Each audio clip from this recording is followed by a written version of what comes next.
Hola. Buenas tardes, Buenas doctora. tardes, doctora. Hola. La anterior clase hicimos vasculitis o polimialgia reumática. Vasculitis. Por favor. Vasculitis, doctora. Uy, entonces estamos atrasados. Yo pensé que íbamos a hablar de artrosis hoy día. Bueno, ni modo, no podemos saltar, ¿no? La polimialgia reumática es también una clase bastante interesante. Muy bien. A la siguiente semana voy a tratar de pasarles ya sus notas de práctica, ¿ya? Para que por lo menos sepan antes de que se publiquen. Hay muchos chicos que no han hecho trabajo práctico ni han presentado cuestionario. Yo no sé cómo les voy a calificar, ¿eh? Van a tener baja nota en todo caso. Bueno, entonces vamos a empezar con la clase. Vamos a llevar ahora la última vasculitis, ¿ya?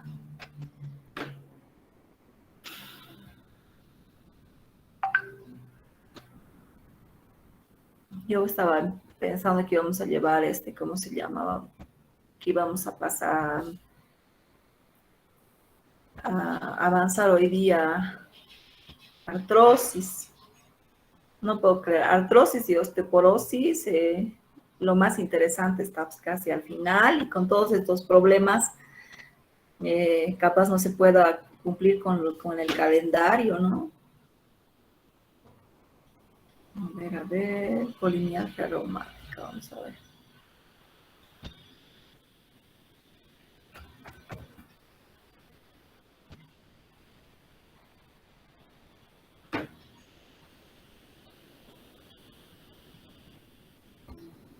Esta es una clase no muy larga, pero escuchen con atención, sobre todo cuando les digan no se olviden algunas cosas, porque de esta clase en particular, que como de las otras clases, ¿no? Algunas preguntas van a salir para su examen final, ¿ya? De artrosis también, van a salir también de osteoporosis sobre todo, pero son clases bastante importantes. De artrosis y osteoporosis tienen que salir varias preguntas, algunas preguntas para su examen, ¿ya? Muy bien. ¿Me escuchan? Sí, Sí, doctora. doctora. Pueden ver la diapositiva, ¿no? Sí, doctora. Bueno, entonces esta es una enfermedad que generalmente se presenta en la gente mayor, ¿ya? Arriba de los 60 años, en el 90% de los casos, y arriba de los 50 también se puede presentar, pero raro en gente joven. Es una peculiaridad porque se parece mucho, ¿no? Su principal diagnóstico diferencial es la artritis reumatoide, pero del geronte, ¿no? Del adulto mayor. Empieza con dolor a nivel cervical, dolor en hombros, dolor en la cintura pelviana, el paciente no se puede incorporar prácticamente y no tiene arcos de movilidad a nivel de sus hombros. Entonces el paciente generalmente tiene mucho dolor. Es una enfermedad característicamente de la gente mayor y no tiene nada que ver con dolores localizados, tampoco con microcristálicas. ¿Ya? Realmente es una inflamación articular que le pasa, ¿no? Ha habido muchos estudios, sobre todo en la población, en los países, o sea, con población añosa, ¿no? Entonces, ahí que han intentado hacer, han intentado diferenciar a toda cosa de la artritis reumatoide o de una artritis simétrica, porque es simétrica, afecta a los dos hombros, a las dos caderas, haciendo biopsias de membrana sinovial para ver si las artritis son similares, ¿no? Pero la verdad, resulta que tienen algunas diferencias, pero bueno, en la práctica eso no se puede realizar, ¿no? Pero es una inflamación articular que afecta generalmente a hombros y a caderas, no tanto a articulaciones pequeñas, ¿ya? Y otra peculiaridad que tiene esta enfermedad, adelantándome los hechos, es que tiene reactantes de fase aguda muy elevados. Entonces, es una enfermedad inflamatoria que afecta a personas mayores de 60 años, se caracteriza por entumecimiento doloroso del cuello, cintura escapular y cintura pelviana, más marcado después de un reposo prolongado, ¿no? La epidemiología 13 por 100.000 habitantes mayores de 50 años en Italia y 113 por 100.000 habitantes son en Noruega, que son los países que tienen alta cantidad de gente longeva, igual que en Japón no hay mucha gente longeva, entonces en esos países tratan de estudiar más este tipo de enfermedades. Está relacionada en su etiología igual enfermedades virales como el virus sincitial respiratorio, el adenovirus, el parvovirus B19, y también esos pacientes tendrían, ¿no?, un componente genético que les predispone y los alelos serían el DR4, DLA, BRD1, y van a ver que esta enfermedad se puede complicar con una vasculitis, que es la poliarteritis de células gigantes, ¿no? Entonces, esta vasculitis puede tener en el principio de su sintomatología la polimialgia reumática o progresar, digamos, en su evolución hacia una vasculitis. Entonces, también comparten genes similares, ¿no? Pero los especialistas que han estudiado estas enfermedades insisten que no son todos los que evolucionan, digamos, hacia una vasculitis. Ahora, también las citoquinas están involucradas, tienen monocitos que aumentan la producción de las interleuquina 1, interleuquina 6, y que aumentarían el riesgo inflamatorio en el paciente, ¿no? Ahora, acá, bueno, es un poco complejo entender esto, ¿no?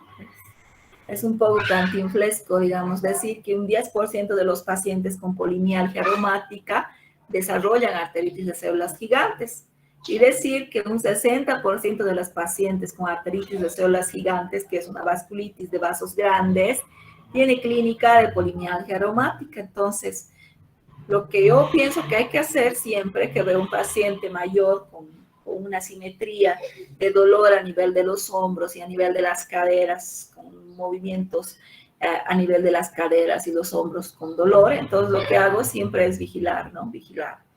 Ver que no progrese a una arteritis de células gigantes, porque yo he tenido un caso. Por suerte no es muy común, porque les cuento que este tipo de enfermedades tienen una respuesta espectacular a los corticoides, ¿no? Entonces, yo he tenido un paciente con polimialgia reumática, una señora españolísima, cuando trabajaba en el centro gallego, yo era una señora de 60 años, ¿no? Pero ustedes van a ver que cuando sobre todo vayan al exterior, van a ver personas mayores que no parecen tan mayores, ¿no? Que se cuidan bien, que viven la vida y 60 años pues no les pesa tanto como una persona que vive de otra manera, ¿no? Y que no se cuida tanto. Entonces, vean ustedes, la polimialgia reumática se puede complicar o puede ser parte de la arteritis de células gigantes. Entonces, como les había comentado, la clínica siempre, ¿no? Dolor, entumecimiento de la cintura escapular, cuello, cintura pelviana, pérdida de peso, síndrome febril prolongado. Entonces, los criterios de clasificación serían edad mayor de 50 años, omalgias bilaterales y aumentos de los reactantes de fase agudo, ¿no? Se elevan bastante, ¿ya? Tiene también rigidez matutina, que es el embaramiento alrededor de las articulaciones, dificultad para moverse, mayor a 45 minutos, eso tendría un valor de 2, ¿no? Tiene dolor en caderas a los movimientos, también limitación a los movimientos. Después, habría también un reactante, los autoanticuerpos para artritis reumatoide serían negativos, ¿no? Sería una artritis seronegativa. Y, bueno, eso dice ausencia, pero no se cumple a veces. Que tengan, digamos, inflamación en pequeñas articulaciones, pueden tener inflamación en articulaciones periféricas, codos, carpos, por ejemplo. Pero casi inusual que se presenten en pequeñas, ¿no? Como las metacarpofalángicas, interfalángicas proximales. Si hay, entonces hay que empezar a dudar de una artritis reumatoide seronegativa, ¿no? O tratarla. Pero de igual manera, a veces se aborda de la misma manera el tratamiento, ¿ya? Entonces, también criterios ecográficos, al menos uno de los hombros con bursitis subdeltoidea, tenosinovitis del bíceps o sinovitis glenohumeral, y al menos una cadera con sinovitis o bursitis, ¿no? Si se dan cuenta, todo esto se puede presentar también en enfermedades como artritis reumatoide, ¿no?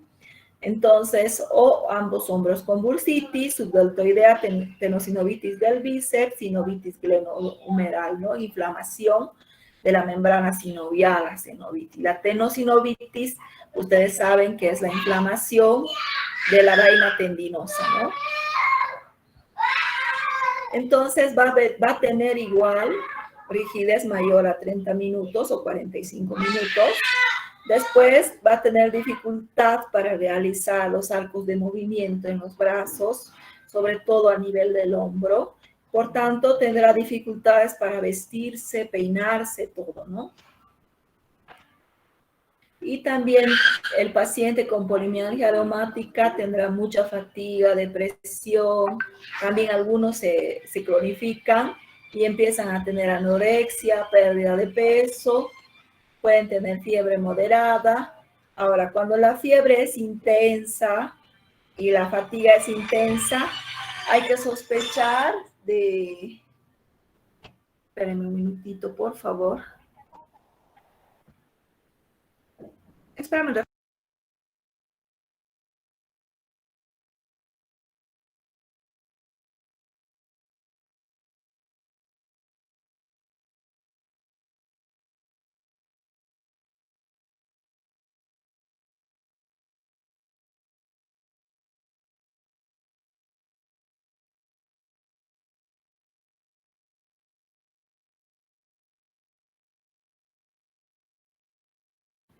Mil disculpas. Entonces, no se olviden, ¿no? Hemos visto también en todos los en las enfermedades oncológicas sobrepuestas, ¿no? Los síndromes paraneoplásticos también se dan en estos pacientes. Si es una persona adulta que está empezando a tener falta de fuerza muscular y está con mucha fatiga, mucha fiebre, mucho dolor poliarticular, también los problemas oncológicos serán a descartar, ¿no? Ahora, en su diagnóstico diferencial están todos, ¿no? Síndrome 3-SRP que se presenta, SR3P que se presenta en pacientes con polimiositis. Está la artritis reumatoide, que la diferencia afecta más pequeñas articulaciones y tiene autoanticuerpos positivos, ¿no? Y la enfermedad musculoesquelética localizada, las enfermedades microcristálicas que hemos visto, el hombro de Milwaukee, las inflamaciones localizadas, que generalmente son asimétricas, ¿no? En su mayoría. Entonces, el hecho de que sea asimétrico ya nos ayuda a no pensar tanto en polimialgia reumática. Asimétrico me refiero a que en una sola articulación, ¿no? Ya sea hombro o una sola rodilla. No se olviden, esto va a ser pregunta de examen. La polimialgia reumática afecta únicamente a los adultos mayores, ¿ya? No se van a olvidar. Y es así en todos los estudios que se han hecho de esta enfermedad hasta el momento, solo adultos mayores. Tanto la polimialgia reumática como la arteritis de células gigantes, que es una vasculitis, que puede ser complicación de la polimialgia reumática, o puede ser que la polimialgia reumática haya sido el inicio de la arteritis de células gigantes, ¿ya? Entonces, cintura escapular, cintura pelviana. En los laboratorios, los reactantes de fase aguda van a estar muy aumentados. Puede tener anemia, puede tener fosfatasa alcalina elevada, y el factor reumatoide y el anti-CCP siempre van a estar negativos en este tipo de enfermedades. Si aparecen autoanticuerpos, entonces ya no es una polimialgia reumática, ¿no? Es una enfermedad autoinmune.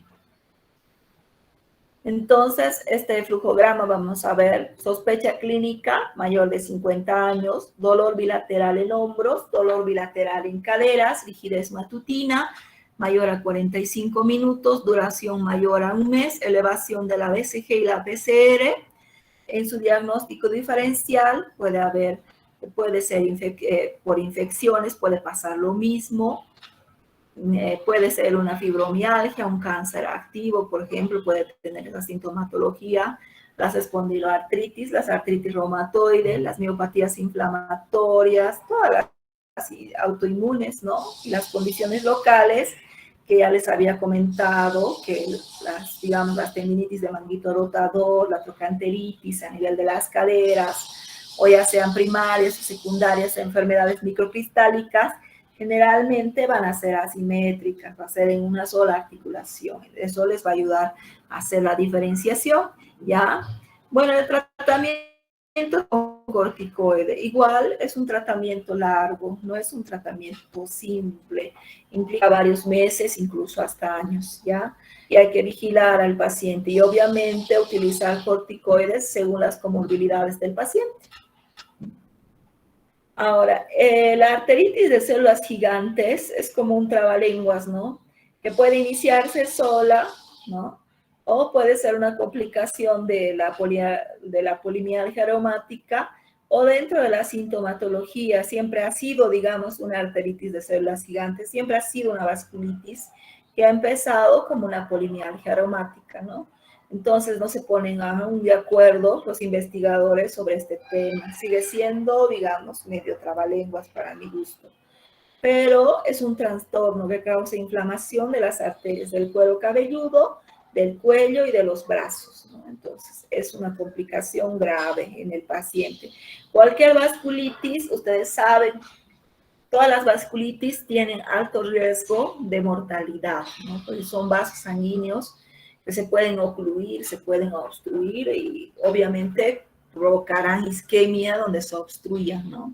Entonces, ahora la polimialgia, digo, la arteritis de células gigantes, la gran complicación que tienen, no se van a olvidar, es que puede producir ceguera en el paciente, porque afecta a tres partes, puede afectar para producir ceguera en el paciente.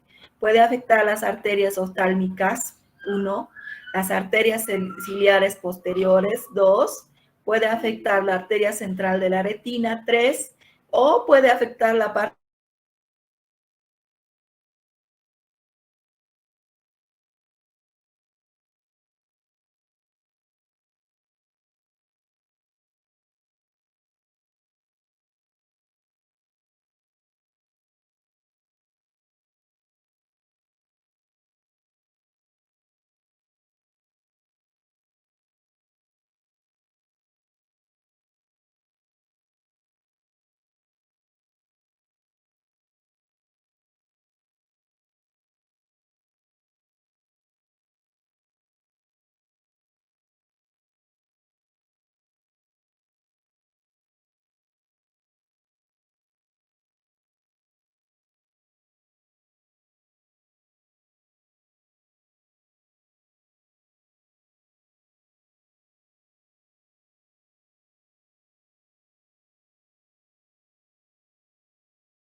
había tratado hasta ese momento una vasculitis de células gigantes, pero la paciente empezó a perder la vista, entonces tuvo que ser internada de emergencia, ¿ya?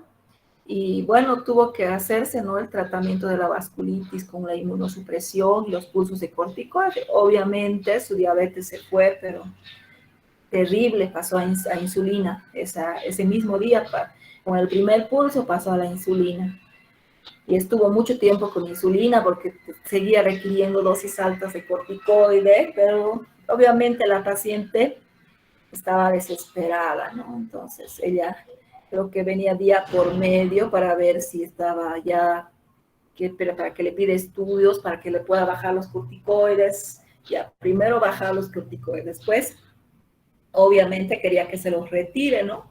Entonces ella con micofenolato estuvo bien 1 año y después le pasé a metotrexato y con eso estaba bien nomás, ¿no? Entonces también son enfermedades crónicas, ya, que ponen, bueno, ustedes saben, ¿no? Los sentidos, lo más importante también, súper importante. Perder la vista o el oído es pues terrible para cualquier persona, ¿no? A cualquier edad. Entonces, esos son los peligros de esta enfermedad. Entonces, entre los estudios complementarios, el paciente puede estar anémico, va a tener BCG y PCR altísimos títulos, igual que en la polimialgia reumática, va a tener una fosfatasa alcalina elevada. Se puede pedir un ecodoppler, ¿no?